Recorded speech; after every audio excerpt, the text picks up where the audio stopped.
Welcome, I'm Justin Anderson, and this is Kendall Anderson of Anderson Griggs Investments, and we wanted to tell you a little bit about risk. My favorite personal definition of risk comes from a professor at the London Business School, and it simply states that more things can happen than will happen.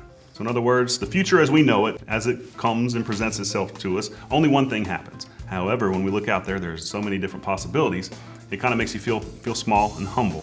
But for an individual investor, from your point of view, risk is actually the loss of money. The permanent loss of capital is probably a better understanding of it.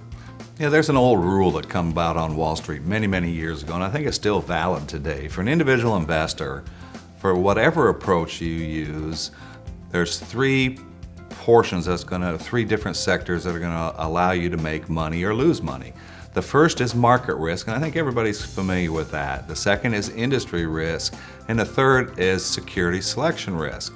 In the first few years that you invest a pool of money, the most important will be market risk. 70% of your return will be based on the returns of the market, and about 20% from industry, and almost just 10% from security selection. But as you go through time, those reverse. Over a 5, 10, 20-year period, it's far more important to have proper security selection, and that's going to produce close to 70% of your return. Industry returns will still maintain around 20%, and the final portion, the market itself, is only going to add approximately 10% to your long-term rates of return. So if you have no concept of market risk, industry risk, or security selection risk, that's an area where all portfolio managers can help you with. You can choose what to invest in, either to say yes or to say no to the investment.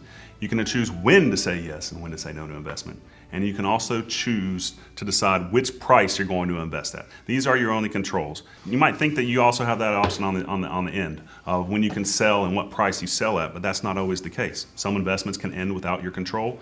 And in addition, something may come up in your life where you need the money that is tied up in an investment and you have to get out then and there. Investment involves risk. You need to accept that risk is part of investing.